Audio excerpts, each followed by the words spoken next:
I went through the years where I would cry in my living room all night long stuffing invitations because I was so tired and I hadn't seen my kids and I was exhausted. You missed those soccer practices. And all the things, right? And that was a choice I made so that I could be here where I am now with my girls and not be working weddings anymore.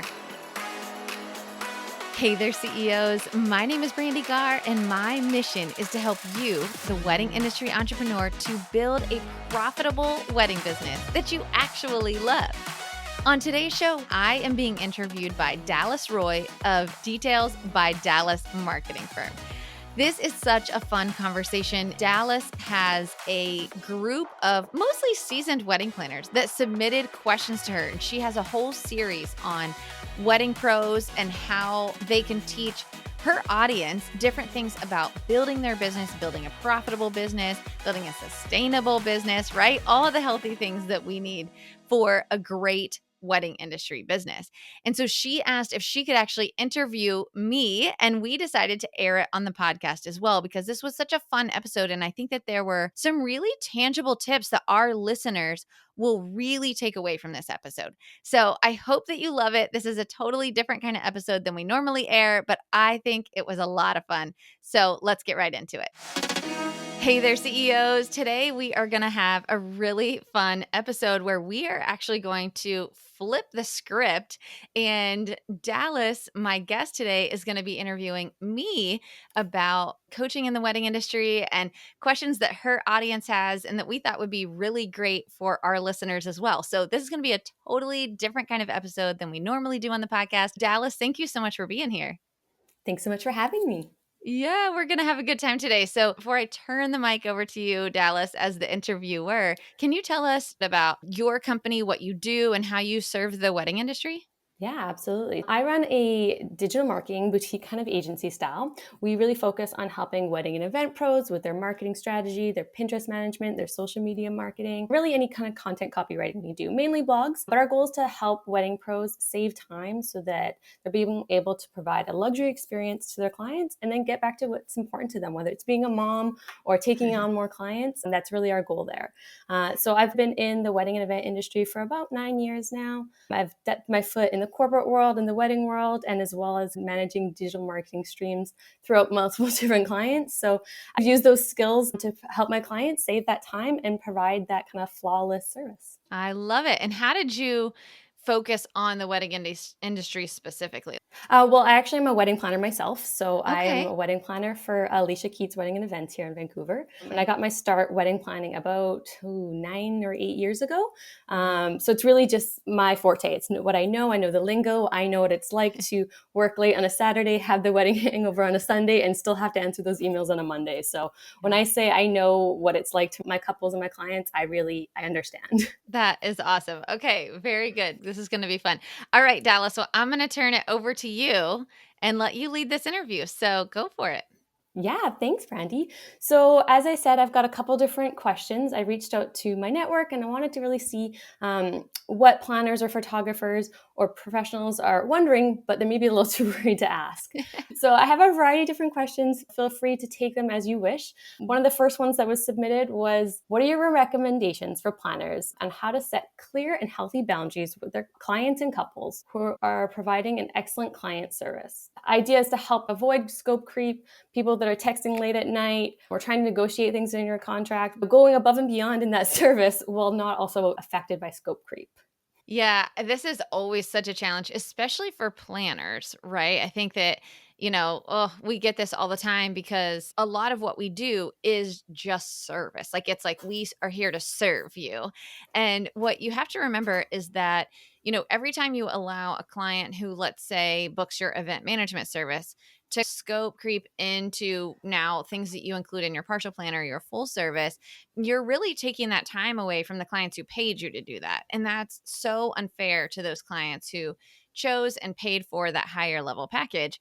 You're also doing a disservice to yourself. And I think we forget that every time we say yes to something, there's a complete opposite no involved as well. So that no could be that you allowed a client to take more of your time than they purchased. And so now you're saying no to your kids or your family or brunch with friends or even just getting some CEO work done, like growing your company or networking. And so it's really, really important that you first understand that. So I think the mindset of understanding that you've got to really stick to what those packages are that you sold them is so important.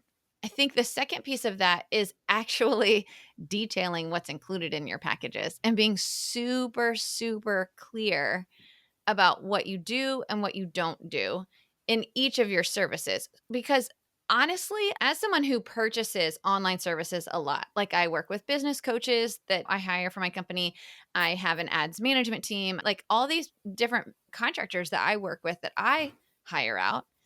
I think sometimes I tend to ask, like, is this included in what I purchased? Is this included in what I purchased? Because I don't want to scope creep. But sometimes you just don't know. And so I think we also need to understand that if we don't detail that out, if we're not clear about what they purchased, you kind of can't get mad at them about asking, can you do this for me? Because they might just not know, they see the movie The Wedding Planner and they think you're doing all the things, not realizing that's not included in your event management service. But that's not really fair to them if you haven't been super clear about it. So I think it's just a matter of when someone does reach out and say, "Oh, hey, can you, let's say, assemble and mail all of my invitations for me? I'm super overwhelmed." Well, if they only purchased your event management package, I think it's just a matter of saying, we can absolutely do that. Here's the cost, Mhm. instead of being angry that they even bothered asking, right? It's like, no, here's the cost. Just let them know what the cost is. So I definitely think the scope creep, and this may be an unpopular opinion, I think scope creep is 99% of the time the provider's fault. Like, I think it's our fault that our clients either don't understand or we allowed them to do that instead of giving them a price. We were just like, oh, I mean, I guess I kind of have to do it because she's going to be mad at me otherwise. And that's That's not such a fair to good them. perspective. Yeah. Yeah. And with the boundary thing with the texting, I also have a super unpopular opinion about this. And I know I'm going to catch some flack on it, but I I allow our clients to text whenever they want to. However, the caveat to that is what we say to our clients is, you're welcome to text us, email us whenever you want to, but that doesn't mean we're going to respond at that time. So if a bride is laying in bed at 11 o'clock at night and just all the things are just spinning in her head, it sometimes does make it easier for her to shoot that text off real quick then. That does not mean I'm gonna answer it then. My notifications are off at that time anyway, so Totally. Totally. we just tell our clients, "Hey, if you need to get something out of your brain, if you're thinking about it while you're having wine with girlfriends and you just need to get it out of your head, great, let's do it. Shoot me a text. I'm not gonna answer it until the next business day, but you're welcome to go ahead and send it." So I think that's an unpopular opinion as well, because people always say, like, you cannot text, you cannot, call after this hour. I'm like, I don't care when you call. I'm just not going to answer it. I think that's great advice as well, especially as you can send me anything you want and I'll take that information and I'll soak it in. However, here are my office hours and I'll get back to you Yes. then. And I think that's the service provider also setting those boundaries of, we only work between these hours. Yep. You don't have to work between those hours and we'll get back to you as soon as we can. Yep. But that as soon as I can might not be another 8 hours, 12 hours based on, our time zones and whatnot. Yep, Yeah. 100%. And I think a lot of it too comes with confidence. I mean, when you're brand new in the industry, it's so difficult to set those boundaries. And I totally get it. So, like, if you are in your first maybe 2 years of business and you hear people that have been in business, 10, 12 years that are like, never let them do these things. Sometimes you have to figure out what your own boundaries are. Everybody's got different boundaries and what they allow and what they don't allow. And you'll figure that out. Just know that you don't have to over provide to make someone happy. You need to wow them with a great experience for what they purchased, but you don't have to over deliver just so that they'll be happy. And, I have to agree with that. I think just because the other planner that, they may have gone with is answering texts at 10 o'clock at night doesn't mean that their life balance or, they're just as happy or healthy as you may have been Mhm. just because you're setting boundaries. So I think that's a great, reflection to not always compare yourself to other Yeah. businesses for sure. Yeah. Yeah. Yeah, 100%. perfect. Well, let's move on to another question. So this one's a little more business focused. One planner is wanting to know, what is the one thing you recommend doing every day to get your business a step ahead? I love this question, actually. I think this is so fun. And Same. yeah, it's so good. I'm glad that she asked this. What I would tell any of my students, anybody in my community, would be to really focus on what makes you money and do something with that every single day. And a lot of times in our industry, I don't think, I know because I work with planners all the time, it almost feels like a dirty word or that you're greedy if you think about money, right? Because we are service driven. If you're a wedding planner, it is one of the hardest jobs in the entire world. We know that to be a fact because it comes up on the Forbes most difficult jobs every year. And you have to love it. And so we get into the industry and it's like, oh, but I just want to make people's day amazing. I just want to be there for them. I just want to make it so stress free. And we forget that to have a business, we also do have to make money. Like your business isn't sustainable if you're not making money. And that's a hobby, not a business, right? So let's be super clear about Totally. what we're actually doing. If you're running a business and your plan is to have a successful business, the only way for you to be able to continue serving clients and to make their lives stress free and to produce these gorgeous events is if you're still in business in a year or 2 years. So every day you need to know what it is in your business that actually brings money in. And you need to make sure every single day you're doing something with that. So what I mean by that is if in your business social media brings money in, like if you actually get sales through your DMs, if you're, getting new engagement, filling your funnel through reels, then every single day you need to be doing that. If networking and going to venues is bringing you dollars, if that's actually bringing you dollars because you're going out and networking, you need to be doing that more. But you need to know where your dollars are coming from and what turns those over. A lot of times what we do is we just get so busy and like we wake up and we just start answering emails and we start um, doing things in our business that really have they don't move the needle. And you as the CEO have to be moving the needle every single day. That could be coaching and mentoring your team as well. If they're selling now or if they're servicing now, that could be what you're doing. But every single day, just knowing what moves the needle and doing something for that every single day. Now, this question kind of leads into that. So, Yeah. what would be the three areas that you would recommend focusing on your business for planners who are short on time? So, especially, as a mom to Mm. another mom, we all know that you might only get a 15-minute window during pickup or, hour nap. So, of course, we want to focus on what's bringing our business money. But after a certain point, we still need to be working on the behind the scenes of our business and, organizing and managing our team. If you had to pick the three areas, what would you say would be where someone should be focusing on their time, especially if they're a busy mom or, busy dog mom or plant mom who are managing their time? Yeah, that's so interesting. I think that you first have to really kind of know for your business what it is that you're trying to achieve because it's so different for all of us. I am a busy mom. I have three girls. My oldest daughter was 1 when we started our business and now I have 3 kids and she's 17. And so I totally know what it's like to like put on a movie, lock your door and try to do a consultation or talk to a couple. And I know what it's like to try to work during nap time. It's absolutely crazy. I think it still goes back to that same mentality though of knowing what's driving your business forward. I am an advocate of building a team. Like I think to scale you have to build a team. I don't know how you scale otherwise because your whole business is resting on your shoulders. And so a lot of times I think that we just get so in the weeds of just servicing clients, servicing clients, servicing clients. When you're so involved in the day to day of those weddings that you can't focus on selling or growth, your business will start to go backwards at some point.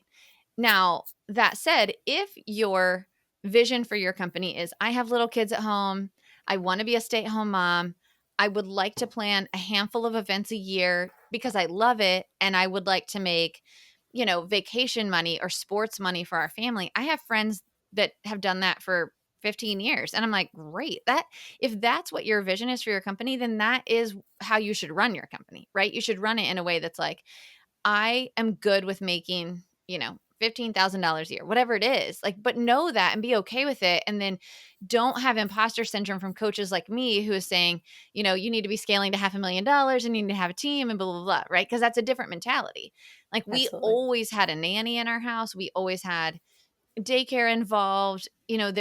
I wasn't a stay-at-home mom that also had a business. I was a business owner who also happened to be a mom. And I think that that's a very different mentality. So I think to answer that question, it really kind of goes back to, well, what are you trying to achieve in your business?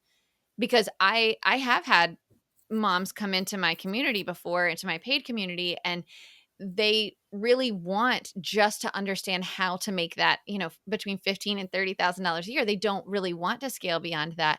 And I would say I don't know that I'm the right coach for that, because that's not the mentality that I teach to, right? But I think it's wonderful. It's just that you need to understand what your desire is. If I you think are that's super trying to scale, valuable. oh, Yeah. good. Yeah, go ahead. Yeah, like knowing your roles and your goals is kind of the way I say it, is knowing if you're the CEO who's delegating the task or delegating the sales tasks, Yeah. or organizing the back end, and knowing your goals. Is it 15 grand? Is it 150 grand? And is that delegating, to other people on your team? So I think Mhm. that's really good advice for people to kind of understand while they're approaching it. And also the comparison syndrome as well. I think it's, we all get looped into it every day, whether we admit it or not. It's, it's there. We all get looped into it no matter what stage of business you're in. And I think it's really interesting. I try very, very hard to let people know that, like, if you're listening to me or really any educators that are at the place now where, our businesses run somewhat on autopilot, that didn't happen overnight, right? Like, I went through the years where I would cry in my living room all night long, stuffing invitations because I was so tired and I hadn't seen my kids and I was Yeah, you miss exhausted. those And soccer practices yeah, and all the things, right? And yeah. and that was a choice I made so that I could be here where I am now with my girls and not be working weddings anymore. Again, that kind of goes back to, like, where are you in that mentality? And the other thing I would say too is know what you're willing to give up. There is sacrifice in building a business. If you say, I only want to work 15 hours a week. I'm a stay-at-home mom first, like I'm there first. I'm PTA president, whatever, that's great. But then don't take on more business than is going to be 15 hours a week, because that's when you start to get in that chaos mode. Don't say, I'm going to make six figures and I'm only going to work 15 hours a week. Like, that doesn't really compute. And so you're going to be at this constant battle with yourself of, like, either I'm a bad mom or I'm a bad business owner. Set realistic expectations for what you want your life to look like. And then you can always change in the seasons. Like, we've been through so many seasons now, having almost a 17-year-old. I feel like every season looked so different, Now we oh, I don't have bet, I bet. babysitters or nannies anywhere, right? Because they're old enough to do their own thing. But yeah. Now she's old enough to pick you up from places. Oh my gosh, all the time. We're like, can you run this errand? Can you run this errand? I love that. I love that. I think Yeah. that is great advice. And I think my audience will definitely find that valuable. I've got a variety of people who are, stay-at-home moms making that extra 30. And then I've got the CEOs who just happen to have kids. So I think, Yeah. they'll have to kind of take that with a grain of salt and see where they want to go. One really fun question that I like to ask the pros is, what's been the most valuable educational investment for your business or for wedding businesses that you recommend, Yeah. whether it be something that are consistent reading books, courses, retreats? What's that kind of one bang for their buck? And I know there's no such thing as one bang for your buck, but if you had to pick one, the most ROI kind of investment. Yeah, this is great. I would say for me as a wedding pro, because online education wasn't as much a thing when I was going through the really hard years of my business, I would say for me personally, it was really two books that I read. One was Profit First. So, really understanding how to manage profit and how to create a profitable business was so important to me. And of course, now it's so much of what I teach. Like, I'm always like, let's talk profit. I want to talk about profit first. Totally. So, Profit First, that book, I give it to everyone. I'm like, this is amazing. And then the other book would be Clockwork. Again, I give this out to all of my new students. That book was probably the biggest mindset shift I needed to have to be able to understand the principles of it. Your business thrives when you know your role as the CEO of your business. And it's a really difficult mindset shift to get out of the day to day and stop being a player and to start becoming a coach, and how to understand that your business has to be able to run. If you fell off the face of the planet tomorrow, your business should not look any different. And in the wedding industry, that's very rare, right? And so, but I know it's Absolutely. possible. I know it's possible because I've done it. And I really think that it's important for people to understand it can be done and how important it is to build a business like that. So I would say Profit First and Clockwork. Now, as I've grown and the industry has grown and there's so much education out there now, there's so much online education. I would say one of the things I wish I had earlier in my career was a community. I love my community that I've built with my students, and they lean on each other so much. And I wish so badly I had that when I was scaling my business, because there's so often times that you just think you just suck, right? You're like, I don't know what I'm doing. I'm going to fail tomorrow and lose my house, like all these things. But then when you can hear another wedding pro, one say, hey, I literally went through this a month ago. Like you just, you realize it's like a thing that you're going to continue to go through and people can build you up, but also they can give you an idea that you never thought of. And so having that community has been really so game changing for my students. I would say now, if I was building my business over again, I would get in a community like day one. Like I would be among other people who are doing the same thing that I'm trying to build. And I would make sure to really put a lot of attention and focus into that community. Absolutely. And I think it's very valuable being in a community with people in your industry, of course, but Yeah. are in different areas and different regions. What we're doing on the West Coast might be very different what's on the East Coast or in the South. And I was just talking to a pro the other day, and I'm in Canada, in Vancouver, and we're about 2 years behind in some of the trends in the South, which is really interesting to hear, even preparing for those trends and what comes with those trends. So I think it's really valuable, and you can get that from a community so easily. Yes. So good. I love that. Now, I have a couple of planners who are hoping to reach new target markets. They're Oh. all different. One is wanting to break into destinations, some into higher budget clients. What kind of advice do you give to those planners who they're feeling stagnant, they've reached the level or the goal that they're hoping to in their current market, and they're wanting to expand? Now, not necessarily expand their team and have different locations, but Mhm. just be able to dabble in the odd destination wedding in this area, or hopefully bank in a couple extra dollars. Yeah, I think it's always really interesting when you're trying to jump into a different market. You really want to make sure that you know the pain points of this ideal client, right? So, one of the planners that was in there, she's really trying to market to high end Jewish weddings, and she's in a great market for it. She's in a perfect city for it, but she's having a really hard time getting there. When we were starting to talk about, okay, well, tell us the pain points of that high end Jewish client. Like they've typically got a mom who's like, listen, all my friends are coming and this is how it's going to go. Maybe for those clients, you're really actually trying to talk to the mom, or you're trying to let those couples know, like, we got your mom. Like, we're going to handle her. We're going to be her best friend. We know all the cultures. So, really understanding what is that client's pain point. Also, for high end Jewish weddings, the couple is typically well established in their career. So they've got very little time. They just need their mom to be happy. They want the wedding to be over the top wow. And so, really looking at those pain points, it's like, okay, well, let's start educating to those pain points. How do you make sure that your clients don't have to take too much time away from their career? How do you make sure that your clients know that you understand all the cultures and you're going to handle all of them for them and they don't have to worry about it? So really speaking to the pain points of the customers you want to attract, I think is super important. I think that's such good advice. You may have multiple different markets, and Yeah. knowing and defining that target audience in each market, because that high end market that you're in your hometown is very different than the high end market that's going to, Santa Rosa Beach in Florida and wanting to have that destination weekend wedding, and knowing their pain Yeah. points.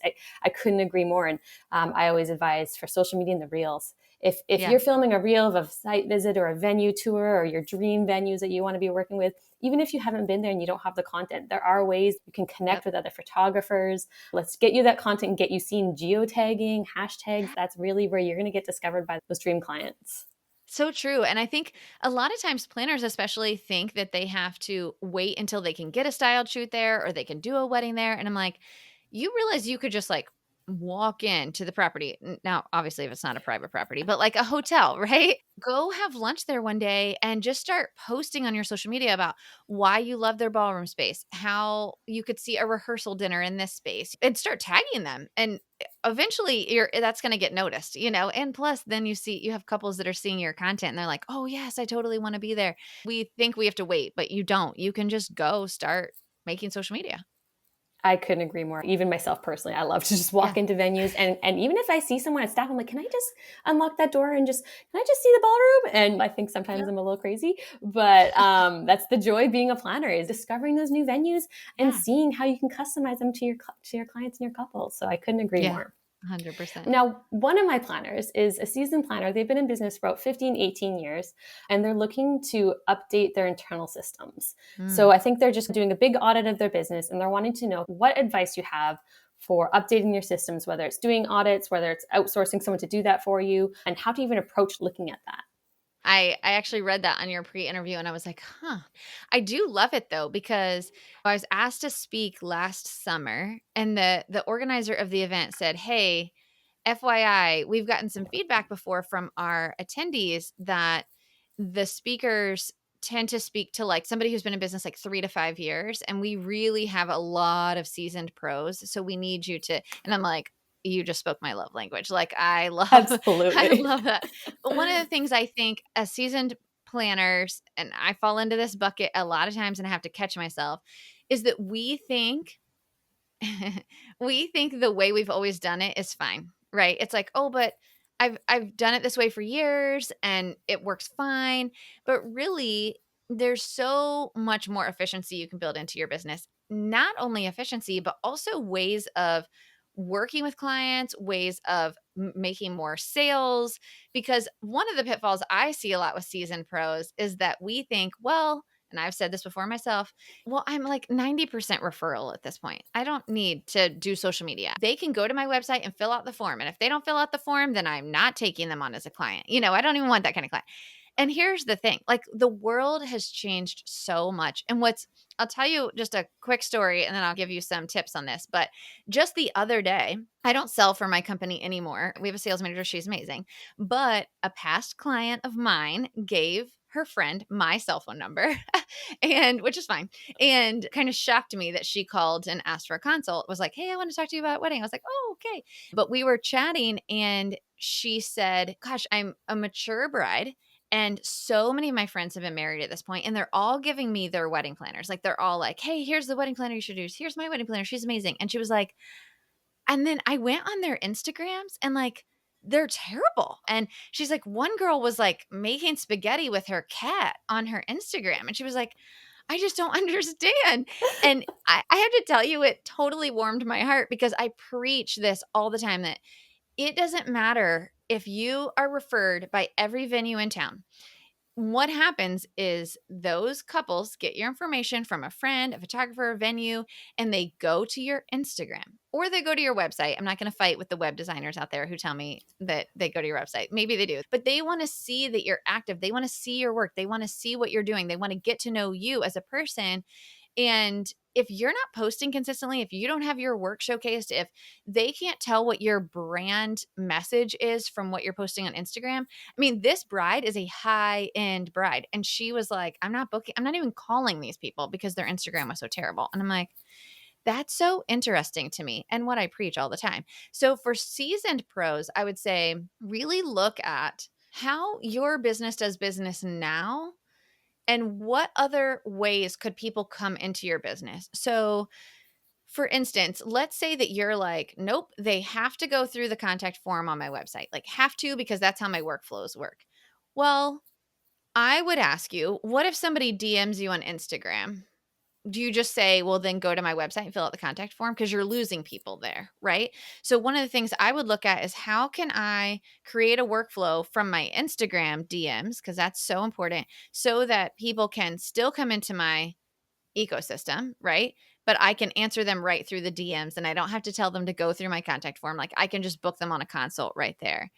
I would also say to look for ways that you can make your business incredibly efficient. So a lot of us as seasoned pros, we're like, well, this is just how I do it. And as soon as somebody signs a contract, then we have to manually input the payment. Then we have to manually create their portal. Then we have to manually send them a checklist. Like I would say do a systems audit on yourself and just get everything on paper. Like how do people come into your business from a sales side? All the different ways people come into your business. Then once they're a client, what are all the things that have to be done by a human? What's the flow? And then I do think it's helpful to get somebody from the outside to help you to maybe update those systems, because if you don't already use them, you might not know what's there. But they can't even help you if they don't understand what your systems currently are, right? And if you don't have it written down, that you Yeah. can't process that you're doing the same thing for every couple as well. Right. And you honestly forget, like you don't even think about it. You're like, "Oh, well, it's only 45 minutes per client." Well, 45 minutes per client times all these clients that you're spending just to get them onboarded. That's a lot of time if you could automate all of that, right?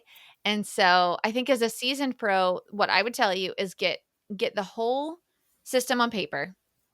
Get your sales funnels on paper, how they come into your business, how they become a lead, how they get booked.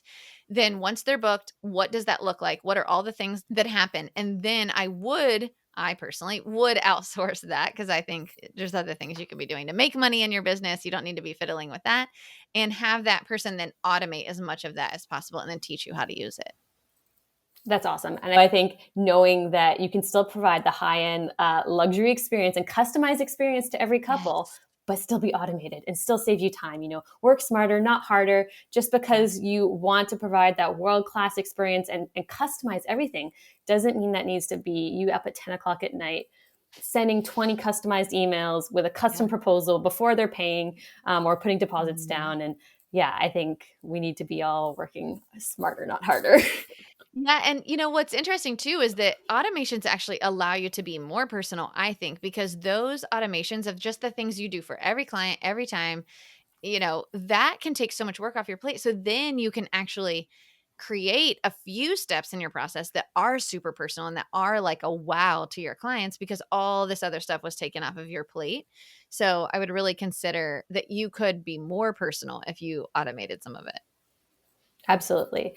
Do you have any other advice for season planners? I do have a fair amount of season planners in my community, especially up here in Canada. We're ranging from different times post pandemic. Some people are completely Yeah. booked out for 2023. Some are booking out for 2024 already. Some haven't opened their calendars. Some are stopped marketing because they're booked out. So it's really interesting to see just the phases of business that are coming post pandemic, and especially with those businesses who have been in for tens of years and have seen Yeah. the ups and downs, and like you said, had to adapt as things are changing. So anything else that you'd like to share with those seasoned pros out there, from another seasoned pro to one? I would just say to never rest on your laurels, like just because something has worked for years does not mean there's not a better way to do it.